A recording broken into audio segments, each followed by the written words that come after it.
출애굽기 32장 30절로 봉독하겠습니다. 이튿날 모세가 백성에게 이르되 너희가 큰 죄를 범하였도다. 내가 이제 여호와께로 올라가노니 혹 너희를 위하여 속죄가 될까 하노라 하고, 모세가 여호와께로 다시 나아가 여짜오되 슬프도소이다.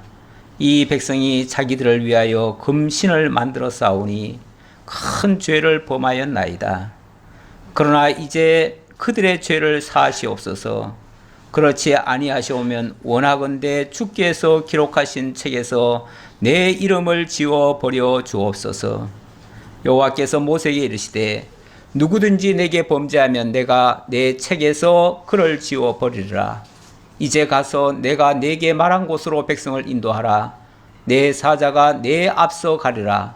그러나 내가 보응할 날에는 그들의 죄를 보응하리라. 여호와께서 백성을 치시니 이는 그들이 아론이 만든 바 그 금송아지를 만들었음이더라. 아멘. 35절까지 봉독해 드렸습니다.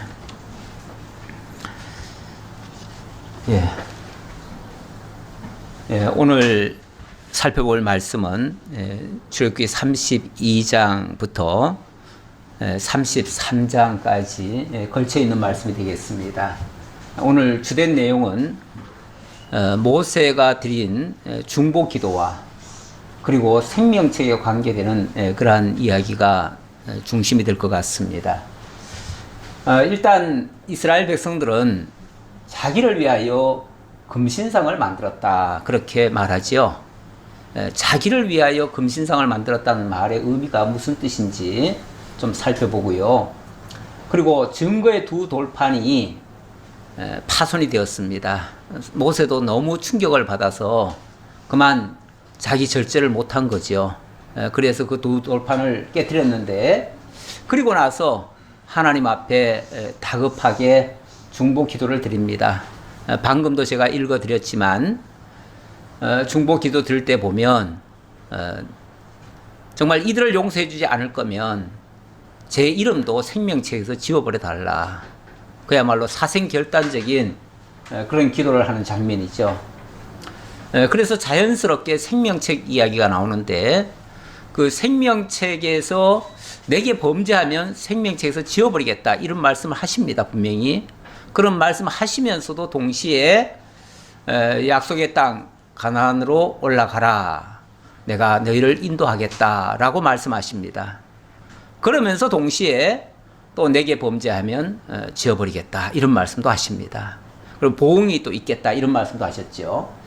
그래서 이런 것들이 서로 얽혀 있는 말씀이 나오는데, 어찌 보면 조금은 이율배반적인 것 같은, 뭔가 앞뒤가 좀 안 맞는 것 같은 그런 말씀이 오늘 혼재되어 있습니다.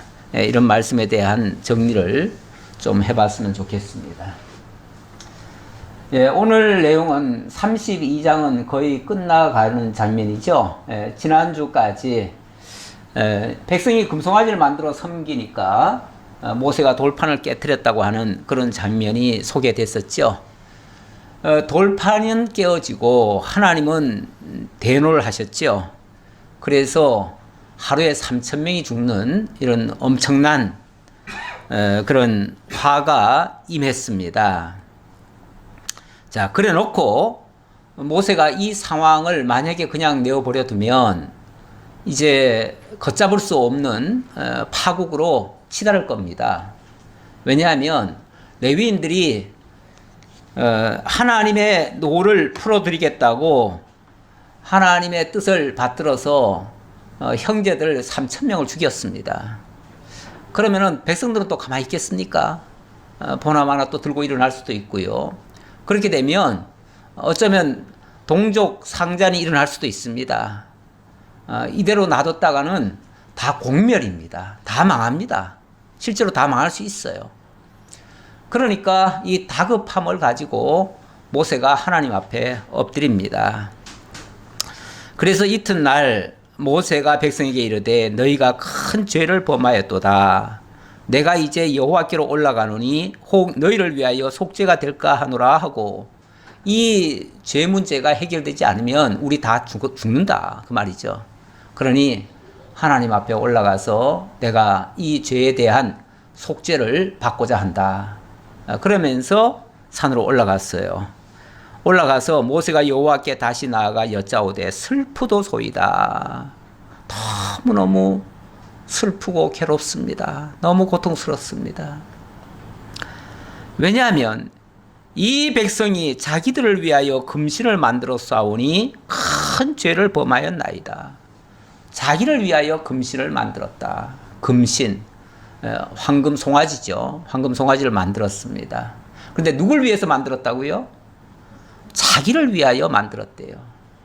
신을 섬기는 것이 진짜 하나님을 위해서 신을 만들고 신을 섬겼다면 그나마 좀 덜할 텐데 자기를 위하여 만들었다네요. 그리고 보면 이방의 모든 신들은요 다 자기를 위하여 만든 신들입니다. 우리 하나님의 여호와, 하나님의 신, 참신 여호와만 하나님이 직접 우리에게 다가오시고 내 형상 만들지도 말아라 이렇게 말씀하시지, 다른 모든 신들은 다 만들기를 원합니다. 다 만듭니다. 만드는데 엄밀하게 말하면은 신을 위하는 게 아니고 다 자기들을 위하는 거예요. 자기들을 위해서 이런 신이 있으면 날 도와줄 거다. 이런 신이 있으면 뭐 우리 집에 재물을 많이 가져다 줄 거다. 이런 신을 섬기면은 우리 가정에 화목해지고 또 질병도 없어질 거다. 다 이러는 거 아닙니까? 이런 신을 섬겨야 우리가 복을 받고 세상에서 떵떵거리고 잘 살 수 있다. 다 자기를 위하여요. 자기를 위하여 만드는 모든 것. 이 장면을 보면서 참 이스라엘 백성들 고약하다. 참 나쁘다. 어떻게 하나님이 그렇게 싫어하는 금송아지를 다 만들 수 있겠는가?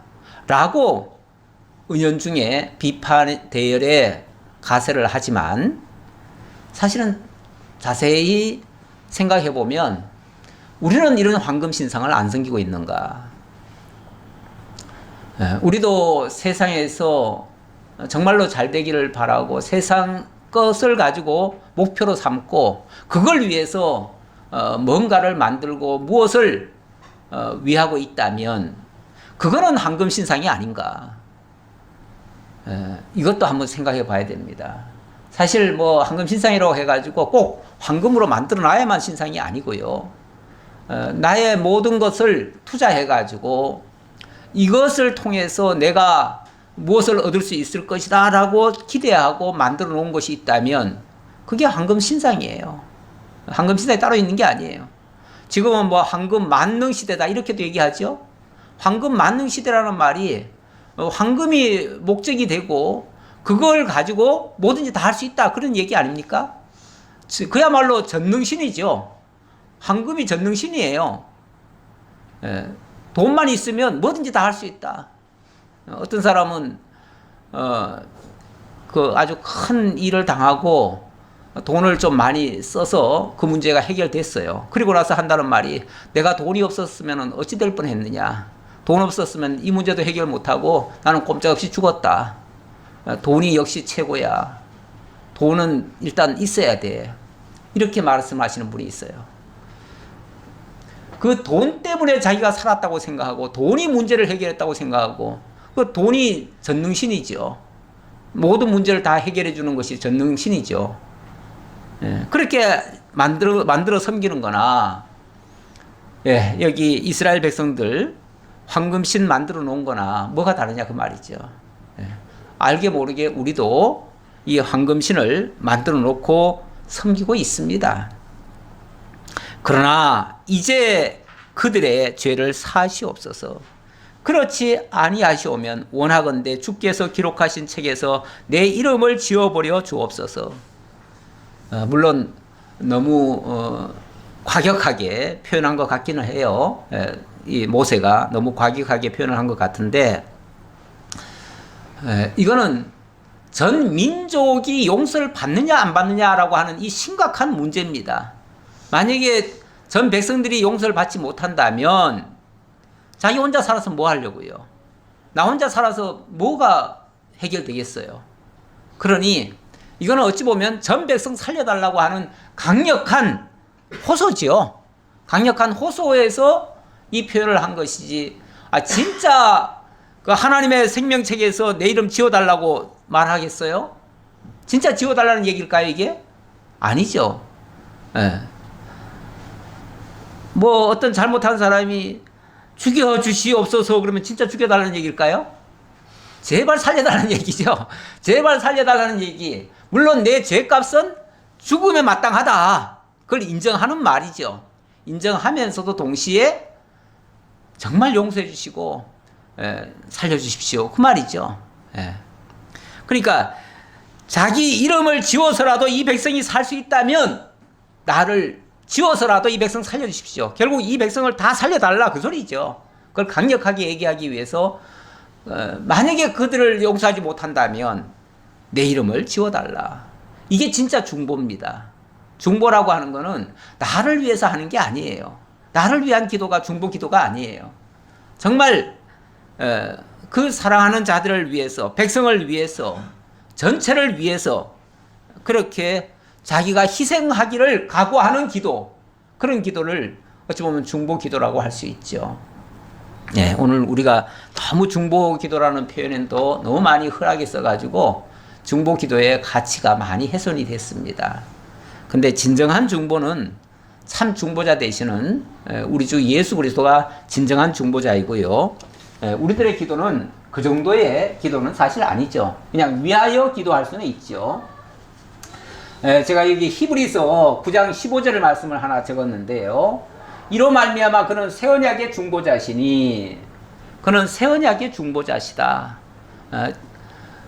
하나님의 그 언약이 옛 언약인데 그 옛 언약이 새 언약으로 완성이 되어집니다. 근데 그 일에 있어서 가장 핵심적인 역할을 하시는 분, 바로 그가 중보자신데 그 새 언약의 중보자가 바로 예수 그리스도시다 그 말이죠.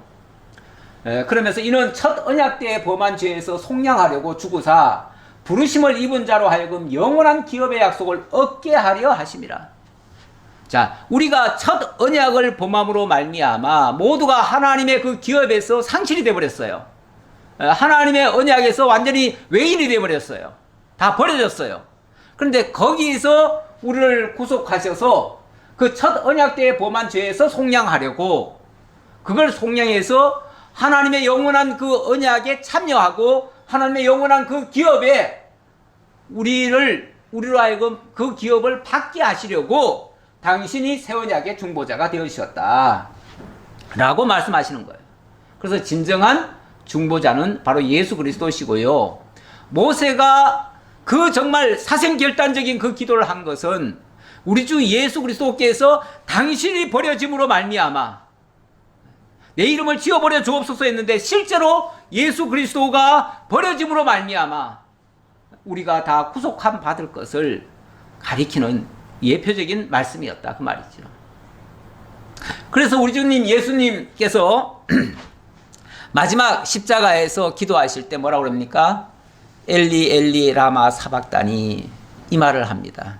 이게 무슨 뭐 방언 같은데 방언이 아니고요. 그 아람어예요. 아람어인데 우리말로 하면 하나님이여 하나님이여 어찌하여 나를 버리시나이까, 이 말인데 결국은 당신이 이 십자가를 지는 것이 저들을 위하여 나를 버리시는 거다 그 말이죠.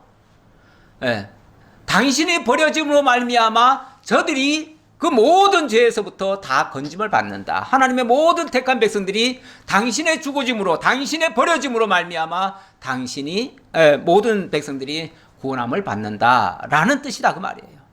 그런 의미에서의 새 언약의 중보자 역할을 하신 거고, 그 중보의 기도가 이런 기도가 되는 겁니다. 그러면서 그 10장 9절에 보면 그 후에 말씀하시기를 보시옵소서 내가 하나님의 뜻을 행하러 왔나이다 하셨으니 그 첫째 것을 폐하심은 둘째 것을 세우려 하심이라. 첫째 것을 폐하셨다. 어찌 보면 모세가 첫 번째 받은 그 돌판을 갖다가 깨트려 버렸어요.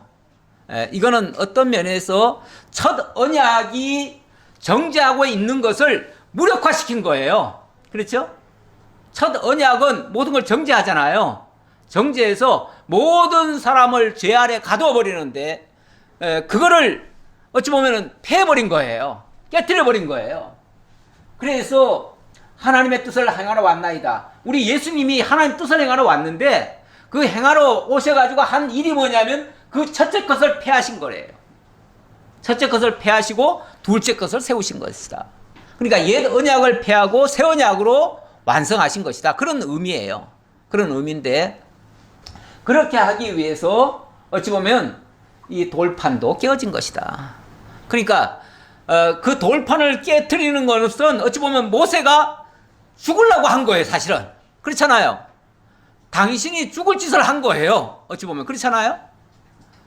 그런데 이게 있으면 바로 모든 백성을 다 정죄해버려요. 그런데 이것을 깨트림으로 말미암아 어찌 보면 그 모든 죄에서 백성들이 살아나는 이런 역사가 일어나는 거죠. 그러니까 의미적으로 보면 그렇다 그런 얘기예요. 예. 자, 그러면서 좀 더 보겠습니다. 여호와께서 모세에게 이르시되, 여기에 대한 하나님의 응답입니다. 누구든지 내게 범죄하면 내가 내 책에서 그를 지워버리리라. 범죄하면 다 생명책에서 지워지겠네요. 그러면은 구원받을 자 누굴까요? 어떤 사람은 죄를 안 지어야지 구원을 받는다. 죄 지으면은 하나님께서 버릴 수도 있다. 이것 때문에 겁을 주기도 하는데 만약에 그런 식으로 생각을 하면 안 죽을 사람이 어디 있습니까? 지금 뭐 회개하라고 그래요. 회개하면 또 용서해 준다고. 자, 그래요. 오늘은 그래서 회개했어요. 회개해서 용서받았다고 칩시다. 그럼 내일은 또 죄 안 짓나요? 그럼 또 회개하죠? 그 회개하고 나면 또 죄 안 짓나요? 사실은 죽기 전에 마지막으로 꼴까닥 죽기 직전에 회개했으면 그동안의 모든 죄가 다 사해질는지 모르겠지만 만약 그런 논리라면 그만 그 회개할 기회를 잃어버리고 죽는 경우도 있어요. 경우에 따라서는. 그렇죠? 너무 급작스럽게 죽을 수도 있고 아니면은 이 정신이 흐려져 가지고 나중에는 회개고 뭐고 아무것도 생각이 안 나. 그래가지고 아무것도 못하고 그냥 죽을 수도 있어요. 그러면 그 사람은 용서 못 받겠네요. 그렇게 맨날 썼다 지었다 하나님 장부책이 굉장히 복잡하겠어요. 만약에 그게 맨날 썼다 지었다 한다 그러면은 과연 하나님 앞에 공책이 있어가지고 누가 나를 믿는다 하면은 이름 적어놓고 저놈이 조금 잘못하네 그러면 이름 지워버리고 그랬다가 또 회개하면 다시 또 쓰고 고쳐 쓰고 그리고 또 잘못하면은 또 지워버리고 하나님 맨날 그렇게 할까요? 이거는 어찌 보면 의인법으로 표현한 거죠. 예. 우리 인간적인 표현을 그렇게 하신 거죠. 생명책이라고 하는 것에 그렇게 했는데 이 생명책에 기록한다는 말은 하나님의 영원한 예정을 얘기하신 거죠. 영원한 택하심을 얘기한 거죠. 하나님의 택하심이라고 하는 것은 하나님의 의식 세계 안에 있는 것이지 노트에다가 적었다 지웠다 하는 게 아니에요. 그러면은 하나님의 의식 속에 있는 것이 우리의 어떤 행위 따라서 이게 변개가 되어진다면 그럼 하나님이 우리 추종자가 되는 거죠. 우리를 따라오는 자가 되는 거죠. 그렇지 않겠어요? 그러면서 뭐라고 그럽니까? 이제 가서 내가 너에게 말한 곳으로 백성을 인도하라. 내 사자가 너의 앞서 가리라. 이제 가서 내가 너에게 말한 곳으로 백성을 인도하라. 뭡니까? 약속의 땅 가나안으로 들어가라는 얘기 아닙니까? 약속의 땅 들어가래요. 아니 방금 지금 죄 문제 가지고 그게 해결이 안 돼 가지고 지금 전체가 죽느니 사느니 나를 대신 죽여달라 이런 소리 하는 판국에 약속의 땅 들어가래요. 아니 당장 죄 문제가 지금 해결이 안 됐는데 무슨 가나안 땅을 들어갑니까? 근데 하나님은 언약대로 그 약속의 땅에 들어가래요. 그러면서 내가 인도하겠대요. 내 사자를 너 앞서 보내서 들어가게 하겠다는 거예요. 그러면은 지금 이 죄 문제는 일단 잠깐 내려놓고 일단 하나님은 약속대로 약속의 땅으로 가게 하시겠다는 얘기죠. 그렇죠? 약속의 땅을 가게 하시겠다는 거예요. 그래 놓고 뭐라고 그러냐면은 그러나 내가 보응할 날에는 그들의 죄를 보응하리라. 때가 되면 그들의 죄를 보응하리라. 이건 이제 일단은 약속의 땅으로 들어가게 하시는 거죠. 여긴데 약속의 땅에 하나님이 인도하시겠대요. 인도하시면서 동시에 그러나 내가 보응할 날에는 그들의 죄를 보응하리라. 때가 되면 보응할 것이다. 그러니까 지금은 약속의 땅으로 들어가게 하겠다. 지금은 약속대로 인도하시겠다 그 말이죠. 그러니까 하나님의 나라에 들어가는 것이, 하나님의 약속된 나라에 들어가는 것이 당신의 언약대로지 인간의 행위대로 되는 것은 아닙니다. 일단 그건 틀림없고요. 그리고요, 아까 32절의 말씀에 32절 다시 한번 볼게요. 그러나 이제 그들의 죄를 사하시옵소서. 먼저 성경에는 여기 분명히 중요한 말씀이 하나 있었는데 이게 이번 성경에 그게 빠졌더라고요. 먼저 성경에 보면 어떻게 되어 있냐면 그러나 합의하시면 이제 그들의 죄를 사하시옵소서 이렇게 되어 있습니다. 혹시 먼저 성경 가지고 계신 분 있으면 한번 보세요. 그러나 합의하시면 이제 그들의 죄를 사하시옵소서. 합의하시면이란 말이 뭘까요? 하나님의 뜻에 합당하다면 그 말이죠. 하나님의 뜻에 합당하다면 저들의 죄를 사하시옵소서. 근데 이 단어가 빠졌어, 이상하게. 왜 빠졌는지 잘 모르겠어요. 그런데 저는 이 의미가 있어야 된다고 보는데요. 왜냐하면 하나님의 뜻에 합당하다면 그 말은, 그러니까 내 마음대로 하나님 이렇게 해주세요 저렇게 해주세요가 아니라 하나님의 뜻이 이거 아닙니까? 그 뜻이 맞다면 이렇게 용서해 주십시오 그 말이죠. 그 언약을 붙잡고 기도하는 거죠. 하나님 이렇게 약속하지 않았습니까? 그렇다면 용서해 주셔야지요 이 말이라 그 말이에요. 그렇게 되면은 하나님이 언약대로 이루어줄 수밖에 없는 거죠. 그렇죠? 그런데 이거를 만약에 합의하시면이 빠져버리면은 그냥 무조건 하나님 용서해 주세요 이 말로만 들려요. 그러니까 그건 억지가 되는 거죠. 그래서 하나님이 이루어 주시는 것은 당신 약속대로지 우리의 행함대로가 아니다 그 말이에요. 그래서 주님께서 기도하실 때도 그렇게 기도하시죠. 내 뜻대로 마옵시고 아버지의 뜻대로 되기를 원하나이다 이렇게 얘기를 하죠. 내 뜻대로 마옵시고 라는 말은 내 뜻은 뭐예요? 주님이 십자가를 지는데 당신의 뜻이라면 뭐겠어요? 그 고통스러운 거 안 지기를 원하는 거죠. 이게 내 뜻이죠. 우리는 누구든지 고통을 원치 않습니다. 이게 내 뜻이에요. 그런데 내 뜻대로 마옵시고 아버지의 뜻대로, 아버지의 뜻대로라면 십자가를 져야지요. 십자가를 지는 게 아버지의 뜻이니까 아버지의 뜻대로 하옵소서 그 말이잖아요. 그러니까 주께서 합의하시면 주님의 뜻이라면 그런 의미로 이해하는 것이 맞습니다. 그러니까 하나님은 당신을 위해서도 약속을 지켜주셔야 돼요. 그래야 당신이 약속대로 이루시는 여호와시죠. 그러나 그 잘못에 대한 보응은 있다. 보응. 그러니까 이 죄를 사한다는 것과 근본 죄를 사한다는 것과 이 범죄에 대한 보응은 좀 차원이 약간 달라요. 근본 죄에 대한 사함 그리고 범죄에 대한 보응, 이거는 벌써 느낌이 좀 다르잖아요. 어떻게 다르죠? 하나님은 근본 죄에 대해서는 사해 주셨어요. 그런데 범죄한 것에 대해서는 보응을 하시겠대요. 그러면 이 말은 징계하신다는 얘기겠죠, 징계. 근데 징계라고 하는 이 용어는요, 처벌이 목적이 아닙니다. 처벌이 목적이 아니고, 원래 여기서 나온 단어가, 파이디온입니다. 파이디온. 파이디온을 신약 성경에서 이제 헬라어로 파이디온이라고 하는데, 이거는 어떨 때 또 쓰냐면은 양육할 때 써요. 양육. 그러니까 이거는 자기 백성들을 일깨우고 잘못된 것을 바로잡고 그리고 한 단계 더 나아가게 하는 그런 용도로 쓰는 것이 이 보응이기도 하고 징계이기도 합니다. 그래서 하나님의 택한 백성들에게도 징계는 있습니다. 범죄했을 때 그것을 일깨워 주기 위해서, 그러니까 이거는 근본적으로 너를 생명책에서 지워버리겠다 하는 그런 얘기가 아니에요. 그러니까 그거는 이미 하나님께서 당신의 언약대로 사해 주신다는 거예요. 사해 주고 그 이후에 범죄한 것에 대해서는 하나님이 징계하시겠다 그 말이에요.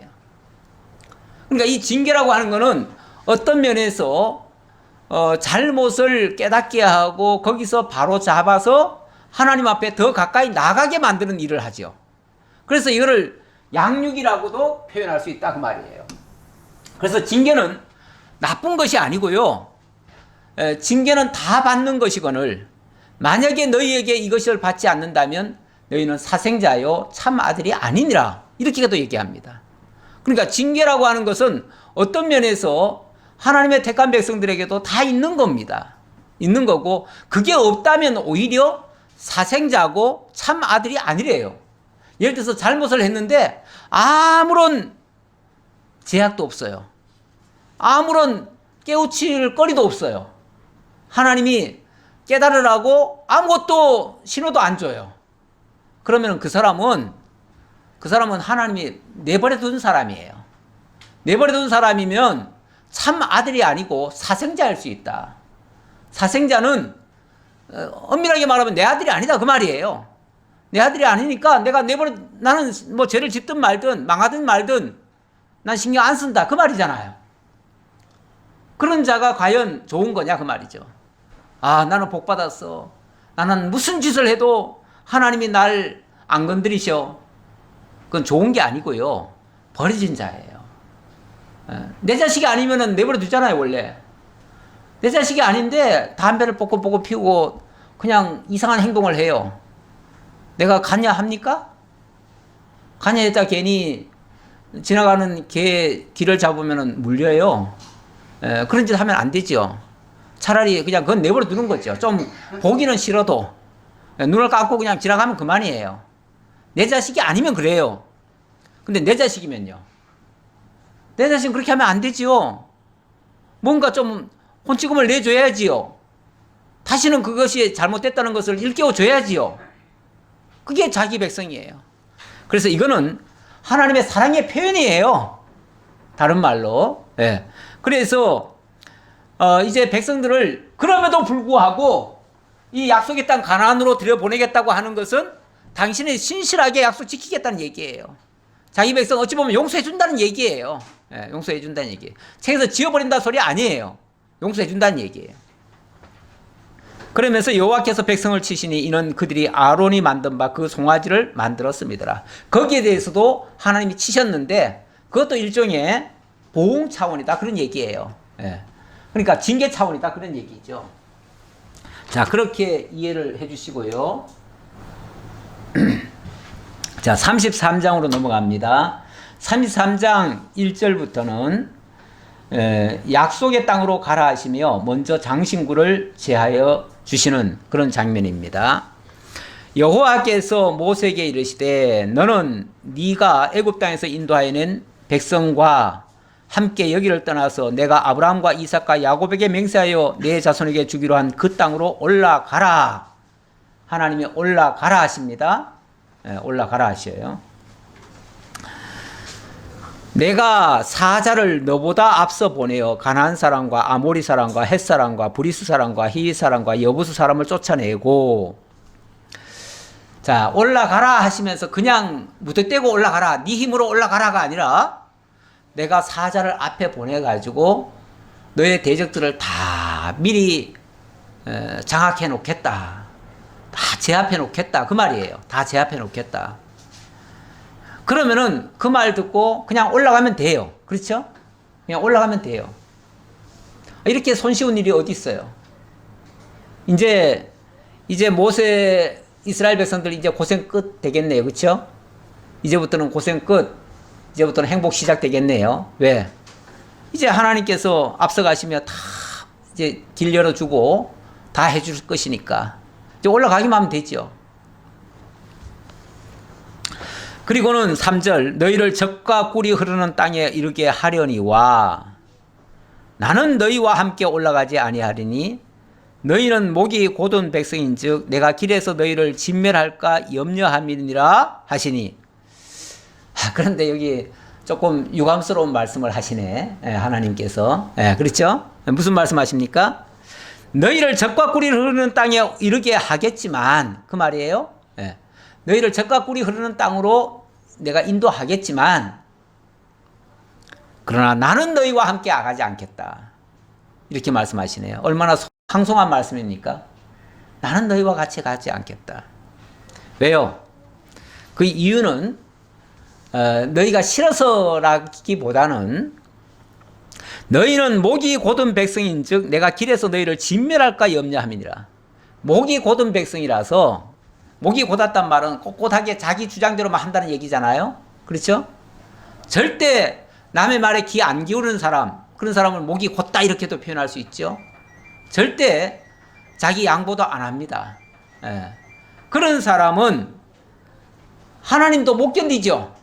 만약에 그런 사람이 자기에게 정면으로 목을 빳빳이 쳐들고 하나님을 대적하면 하나님 가만히 있을 수가 없죠. 그럼 어떻게 해요? 하나님 그들을 칠 수밖에 없잖아요. 그러다 보면 그렇게 다치기 시작하면 그들 하나도 안 남죠. 다 망하죠. 그러니 너희가 곧은 백성이니 내가 너희와 함께 가다가는 너희들 다 죽을까 염려한다. 이것도 이제 사랑의 표현이에요. 내가 너희들 다 칠 수 있으니까 안 치기 위해서 내가 약속대로 들여는 보내주지만 나는 같이 안 가겠다. 이 말씀하신 거예요. 백성이 이 준엄한 말씀을 듣고 슬퍼하여 한 사람도 자기의 몸을 단장하지 아니하니, 한 사람도 자기의 몸을 단장하지 않았다. 이 준엄한 말씀을 듣고. 근데 이게 앞에서 아마 그 얘기 했을 거예요. 하나님께서 분명히 너희의 모든 장신구들을 다, 그러니까 몸을 단장하지 말아라, 아마 얘기했을 거예요. 여호와께서 모세에게 이르시기를 이스라엘 자손에게 이르라. 너희는 목이 곧은 백성인즉 내가 한순간이라도 너희 가운데 이르면 너희를 진멸하리니 너희는 장신구를 떼어내라. 그리하면 내가 너희에게 어떻게 할 것인지 정하겠노라 하셨습니다. 근데 앞에서 장신구를 단장하지 않았다라고 얘기를 했는데 뒤에 뭐라고 그러냐면 너희의 장신구를 떼어내라, 이 말을 하셔요. 그러니까 사실은 이게 이제 선우가 바뀐 것 같은데요. 성경의 특징은요, 시간 순서대로 뭐든지 기록한 게 아닙니다. 오히려 결론을 먼저 정해놓고 그리고 서술을 하는 경우도 많습니다. 그러니까 앞에서 단장품을 제하니라, 이건 이 제한되는 거예요. 제했는데 그 제하는 과정에 무슨 일이 있었냐면 하나님이 내가 너희를 다 진멸할지 모르니까 너희들 지금부터 단장품 다 제거해. 그렇지 않으면은 단장품 가지고 있는 자들마다 내가 다 칠 수도 있어. 그 말이잖아요. 그러니까 그 소리 듣고 너무 그게 무서워가지고 자기들이 가지고 있던 단장품을 다 내려놨다는 거죠. 사실은 단장품 내려놓기도 쉽지 않습니다. 왜냐하면 사람들은요, 자기 몸에 걸쳐 있는 것들은 다 자기 거라고 생각하잖아요. 그렇죠? 그 강아지에게 그 주인이 강아지를 사랑하잖아요. 사랑해서 먹이도 주고 그러는데 먹이 주면서 만약에 그 먹이를 빼앗으려고 어떤 행동을 한다? 그러면 이 강아지가 갑자기 돌변해가지고 자기 것을 빼앗으려고 하는 그 주인을 물으려고 합니다. 강아지도 그렇게 지가 사랑을 받으면서도 지 것 뺏으려고 하면 못 견뎌요. 우리 애기들도 마찬가지죠. 애기들도 부모가 한없이 주고 줘도 혹시 지 거에 뭐 조금이라도 손대거나 지 거 조금만 손에 보게 하면은요, 갑자기 이놈이 돌변합니다. 내 새끼지만 돌변해요. 그렇죠? 누구든지 그래요. 자기 것이 빼앗긴다고 생각하면 쉽지 않아요. 자기 거 내려놓기가 쉽지 않아요. 그래서 우리가 하나님을 만나는데도 제일 먼저 할 일이 뭐냐면은 먼저 자기 거 내려놔야 됩니다. 자기 거 내려놓게 하려고 하나님 뭐라 그러냐면 회개하라 그래요. 회개하라. 천국이 가까웠느니라. 이제 천국이 왔는데 그 천국을 만나려면 너희 회개부터 해라. 그 말이잖아요. 그 회개하라는 것이 여기 본문에서는 단장품을 제거하라. 그 말이에요. 너희 장신구들을 다 제거해라. 그 말이에요. 자, 그러면서 그리하면 내가 너희에게 어떻게 할 것인지 정하겠노라. 그러니까 그 단장품을 먼저 제거하면 너희 하나님께서 너희에게 어떻게 할지를 다 알려주겠다. 그 말이죠. 그래서 이 준엄한 말씀을 듣고 백성들이 다 단장품을 내려놨다는 거예요. 단장품 내려놓기가 쉽지 않습니다. 근데 우리가 하나님 만나려면 단장품을 다 내려놔야 됩니다. 내려놔야 돼요. 근데 이 단장품이라는 거, 그거 잠깐 생각해보고 넘어가죠. 단장품이 언제 이게 만들어진 겁니까? 언제부터 이게 사람들이 이렇게 장신구들을 차기 시작했습니까? 하나님이 맨 처음에 에덴 동산에 사람을 만들어 놨을 때 그때 장신구들을 찾나요? 안 찾죠. 그들은 하나님이 보시기에 좋았더라 그랬어요. 좋았더라. 모든 게 다 좋았어요. 다 좋았기 때문에 그들이 벌거벗었으나 부끄러워하지 않았다. 벌거벗었으나 부끄러워하지 않았다는 말은 아무런 장신구도 없었다 그 말이죠. 아무런 장신구가 없어도 부끄럽지도 않고 아무런 나쁜 게 없어요. 근데 왜 장신구를 시작했죠? 하나님께 선악을 알게 하는 나무의 열매를 먹은 이후 하나님과의 관계가 멀어져 버렸잖아요. 그리고 나서 제일 먼저 한 행동이 무화과 잎으로 자기를 가리었어요. 자기를 가린 것부터가 사실은 그게 장신구입니다. 일종의. 거기서부터 결국은 자기의 부끄러움을 가린 것이 장신구의 시작이에요.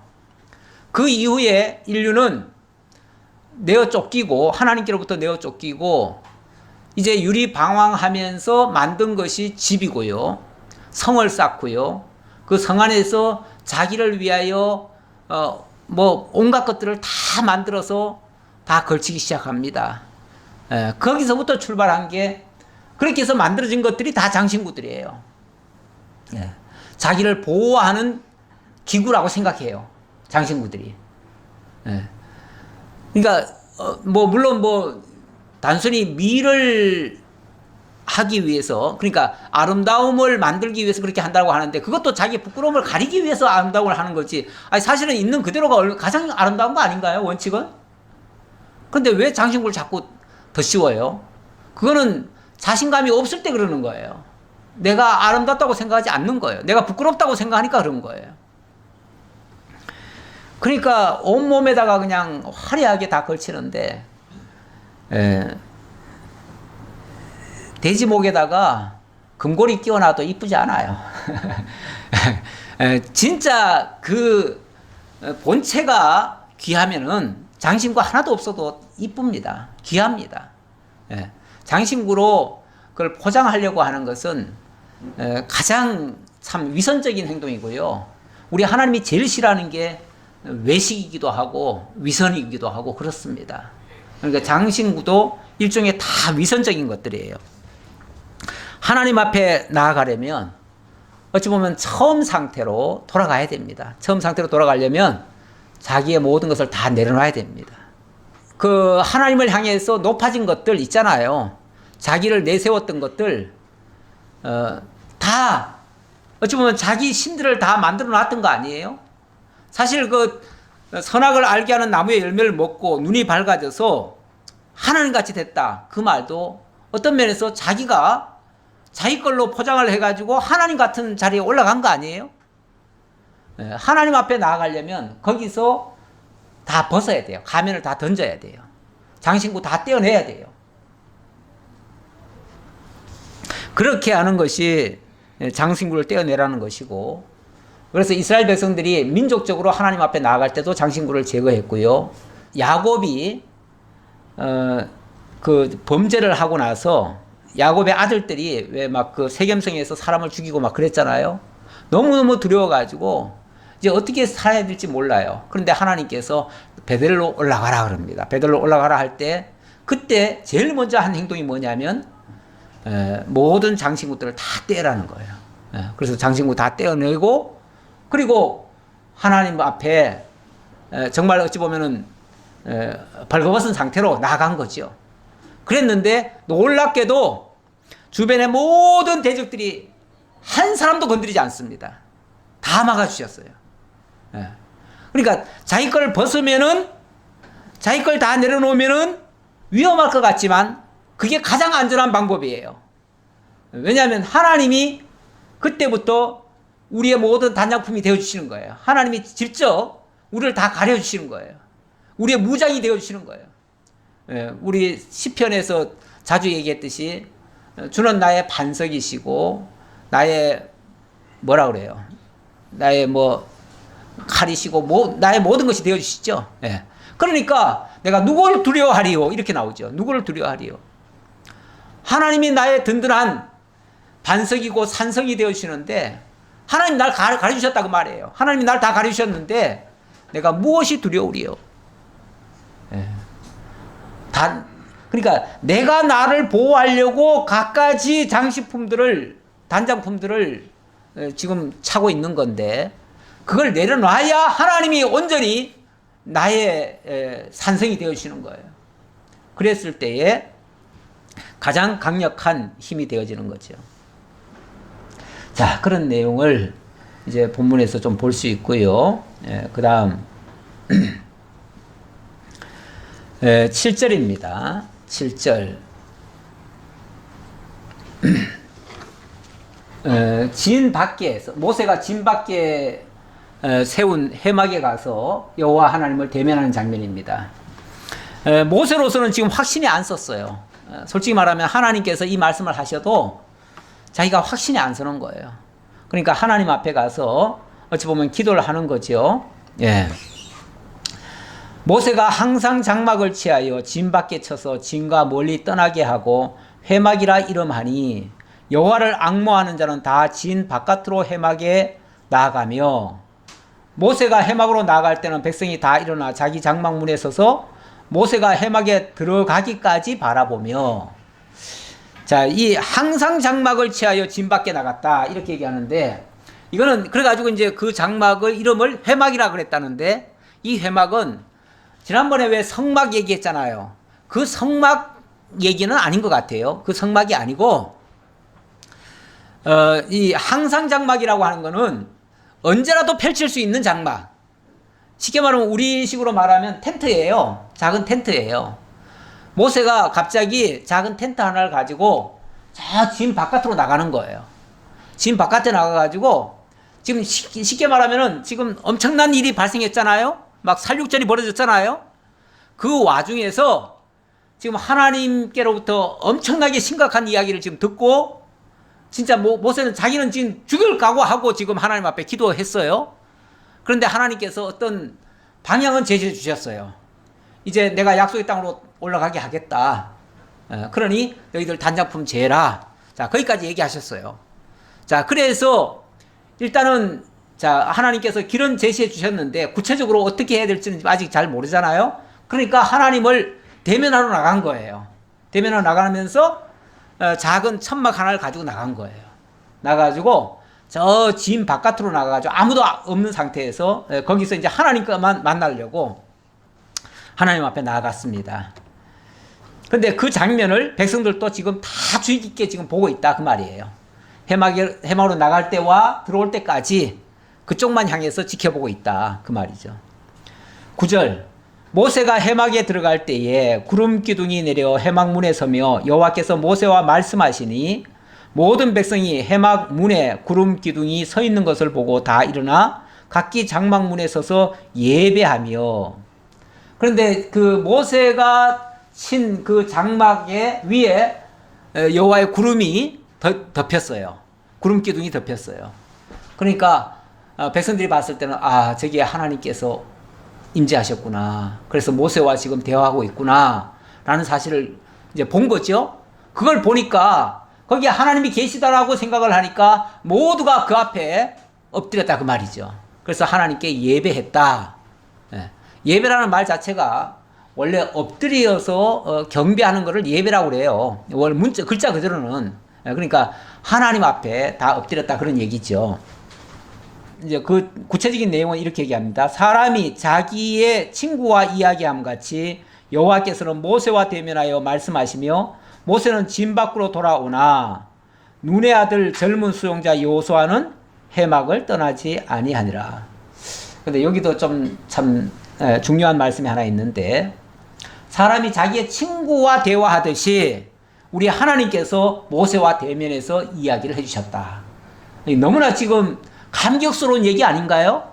지금 엄청나게 위중한 사태를 지금 맞이했는데 그 와중에 하나님께서 모세와 아주 친절하게 대면해 주셨다.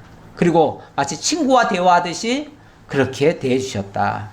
거기에 누가 동행을 했냐면 눈의 아들 수종자 여호수아가 해막을 떠나지 않았다 그랬습니다.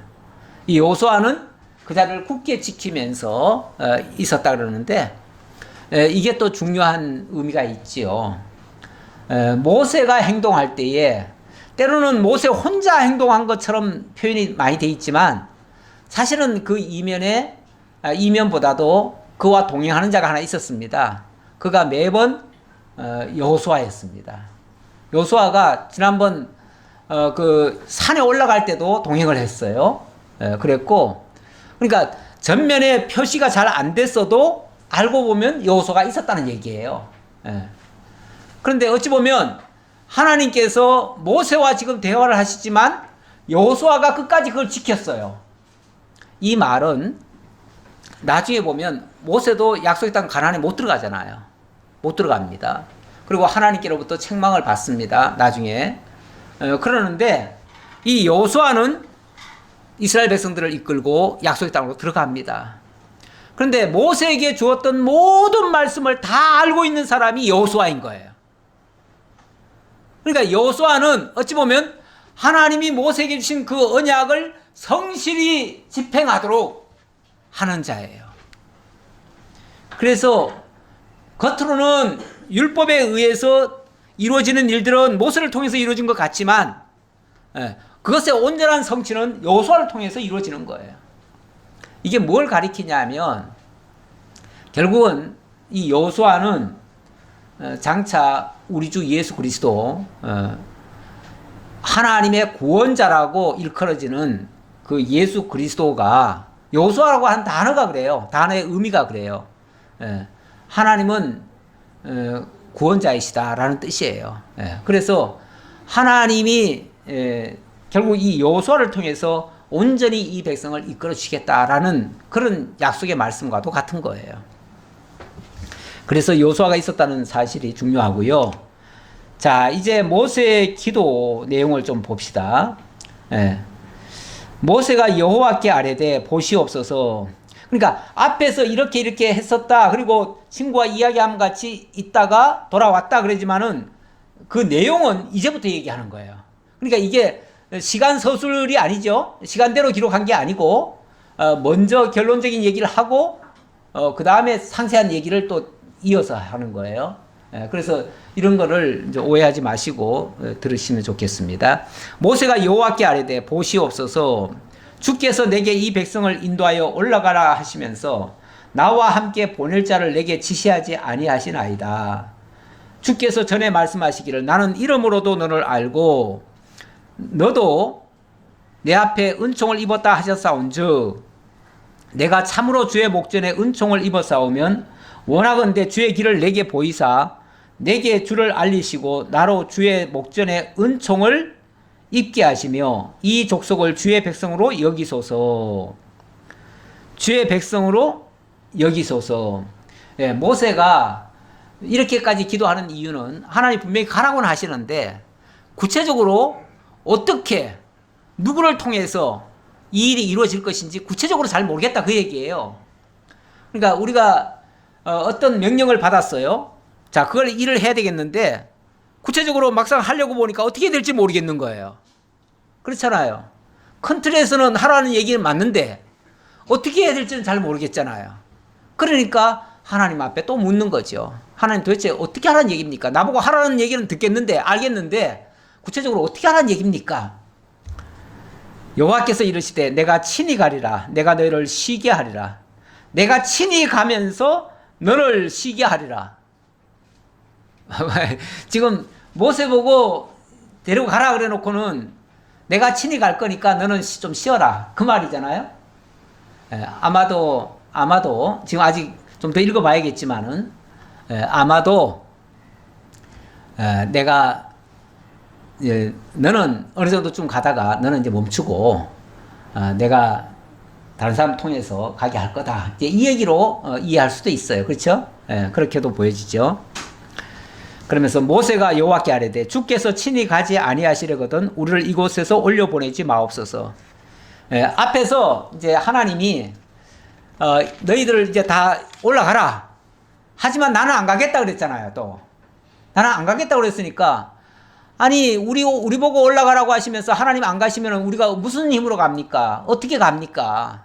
그러면서 누가 지시도 안 해주고 누구를 통해서 가라고 하지도 않고 함께 갈 자도 안 알려주고 그러면 어떻게 가라는 얘기입니까? 답답하지요. 모세도. 나와 주의 백성이 주의 목전에 은총 입은 줄을 무엇으로 알리까? 조금 전에 하나님이 말씀하시기는 뭐 내가 너를 알고 내가 너에게 은총을 입혔다 그렇게 말씀을 하셨는데 그게 도대체 구체적으로 뭡니까? 어떻게 내가 은총 입었다는 사실을 알겠습니까? 이렇게 물은 거죠. 여호와께서 모세에게 이르시되 네가 말하는 이 일도 내가 하리니 너는 내 목전에 은총을 입었고 내가 이름으로도 너를 알미니라. 하나님이 다시 한번 확약시키네요. 걱정하지 마라. 내가 너와 함께 하겠다. 이렇게 말씀하십니다. 사실 뭐 앞에서 내가 너와 함께 하지 않겠다. 아니 나는 가지 않겠다 했지만은 진짜 하나님이 안 가시면서 무슨 일을 하겠습니까? 하나님이 안 가시면서 무슨 일을 이루시겠습니까? 당연히 가시죠. 그러나 그 말은 이제 어떤 면에서 너희들 범죄하지 말아라. 이제 그런 차원에서 한 말이죠. 예. 모세가 이르되 원하건대 주의 영광을 내게 보이소서. 주의 영광. 그러니까 뭐 하나님이 이렇게 하겠다 그러는데 그 진짜입니까? 진짜예요? 진짜면은 증표 하나 주세요. 증표. 예. 거기에 대한 증거를 주셔야지요. 이렇게 말하는 거죠. 여호와께서 이르시되 내가 내 모든 선한 것을 내 앞으로 지나가게 하고 여호와의 이름을 내 앞에 선포하리라. 나는 은혜 베풀 자에게 은혜를 베풀고 긍휼히 여길 자에게 긍휼을 베푸느니라. 예. 은혜 베풀 자에게 은혜 베푸고 긍휼히 여길 자에게 긍휼을 베푸신다. 하나님께서 반드시 이 백성들을 그 은혜 안으로 이끌어 들이시겠다 그 말이죠. 그러면서 또 이르시되 네가 내 얼굴을 보지 못하리니 나를 보고 살 자가 없음이니라. 이것도 어찌 보면 은혜 베푸는 장면이에요. 모세가 만약에 하나님을 직접 본다면은 사실 하나님 앞에 바로 설 자는 아무도 없습니다. 그래서 하나님은 직접 얼굴을 보여주는 것이 아니라 당신의 영광을 보여주셔요. 영광을 보여주시고 얼굴은 보지 못하도록 하십니다. 그래서 여호와께서 또 이르시기를 자 영광을 보여달라고 하니까 내가 얼굴은 보여줄 수 없고 보라 내 곁에 한 장소가 있으니 너는 그 반석 위에 서라. 내 영광이 지나갈 때 내가 너를 반석 틈에 두고 내가 지나도록 내 손으로 너를 덮었다가 손을 거두리니 네가 내 등을 볼 것이요 얼굴은 보지 못하리라. 얼굴을 보지 않게 하시는 것도 하나님의 은혜입니다. 안 그러면은 하나님 얼굴 봤다가 즉사하니까요. 모세마저도 하나님의 얼굴을 직접 보지 못했습니다. 근데 가끔 하나님 봤다고 하시는 분이 있지요. 하나님 봤다고 하면 참 용케도 살아나셨네. 원래 하나님 보고는 살 자가 없다고 그랬어요. 성경에는. 그런데 하나님 어떻게 생겼냐 그러니까 뭐 이렇게 생겼다 그러는데 하나님 봤다고 하는 사람들 그림을 다 그려놓으면요. 한국 사람들은 당연히 한국 사람처럼 그려놓고요. 저 아프리카 사람들은 까맣게 그려놔요. 왜냐하면 자기 시기의 하나님이에요. 자기가 아는 방식의 하나님이에요. 그러니까 그 하나님은 객관적인 하나님이 아니라 주관적인 하나님이죠. 주관적인 하나님은 진짜 하나님은 아니에요. 그런 하나님을 보겠다고 하는 자체가 어불성설이고요. 우리 하나님은 자기를 다 보여주셨어요. 사실은 다 보여주셨어요. 어떻게 보여주셨습니까? 당신을 계시한 책, 이 계시라고 하는 게 보여줬다는 얘기예요. 하나님이 자기를 온전히 다 발가벗겨서 다 보여주셨는데 그게 성경 말씀이에요. 성경을 통해서 하나님의 A부터 Z까지 몽땅 다 알게 하셨어요. 그리고 또 우리 예수님을 통해서도 다 보여주셨어요. 그래서 어떤 제자가 주님 하나님을 보여주십시오 그랬더니 나를 본 자는 하나님을 보았거늘 어찌하여 또 하나님을 보여달라고 하느냐 이런 말씀 하시죠. 예수님이 하신 일이 다 하나님이 하신 일이에요. 그러니까 예수님이 하신 것을 보면 하나님이 하시는 걸 그대로 본 건데 따로 뭘 또 보겠냐 그 말이죠. 이 얼굴로 자꾸 보겠다. 얼굴로 보겠다는 거는요 그냥 형상을 만들겠다는 소리랑 똑같은 얘기예요. 그냥 우상 섬기겠다는 얘기가 똑같아요. 뭔가를 만들었다 하면 그거는 이미 우상이에요. 그러니까 하나님을 직접 보려고 하지 마세요. 하나님한테 직접 응답 받으려고 하지 마세요. 하나님이 당신의 종들을 통해서 우리에게 낱낱이 자기를 다 밝혀주셨습니다. 성경을 통해서 그 이상 더 알 필요도 없어요. 성경 외에 다른 것으로 알려고 하면 이상한 하나님 만납니다. 이상한 하나님 만나면 오히려 엉뚱한 데로 빠집니다. 우리는 바른 하나님 깨닫고 그 하나님을 통해서 온전히 하나님 깨닫으면 되는데, 자, 오늘 이게 요한계시록 제가 마지막에다 써놨습니다. 이거는 하나님께서 우리를 반드시 이기게 하시고 하나님의 영광에 참여케 하신다는 것을 알게 하려고 제가 몇 군데를 좀 살펴봤는데요. 요한계시록 3장 5절에 보면 이기는 자는 이와 같이 흰옷을 입을 것이요 내가 그 이름을 생명책에서 결코 지우지 아니하고 그 이름을 내 아버지 앞과 그의 천사들 앞에서 시인하리라. 우리 생명책에서 지어질까봐 두려워할 필요가 없습니다. 우리 하나님께서 당신의 택한 백성은 반드시 그 생명책에서 지우지 아니하고 반드시 이기게 하시겠다 그랬습니다. 왜냐하면 그걸 원래 쓰실 때에 우리의 행위 보고 쓴 게 아니잖아요. 영원한 하나님의 계획 속에서 당신이 쓰신 거잖아요.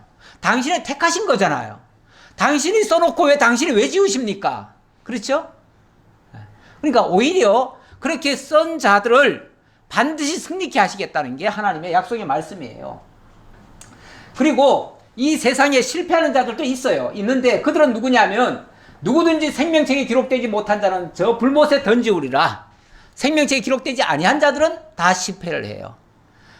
내가 범죄해서 생명책에서 지워지는 게 아니고 생명책에 기록되지 아니한 자들이 범죄하다가 다 멸망을 당해요.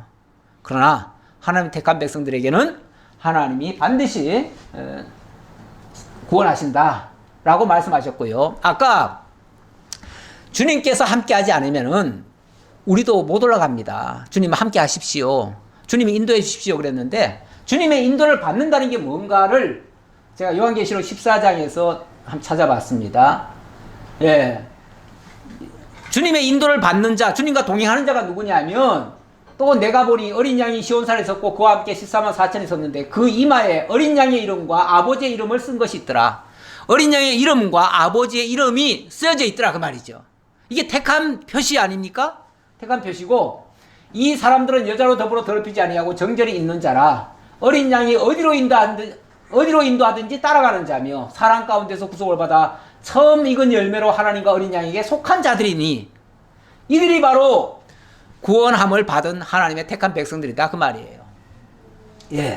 어린 양이 어디로 인도하든지 따라가는 자. 어린 양이 어디로 인도하든지.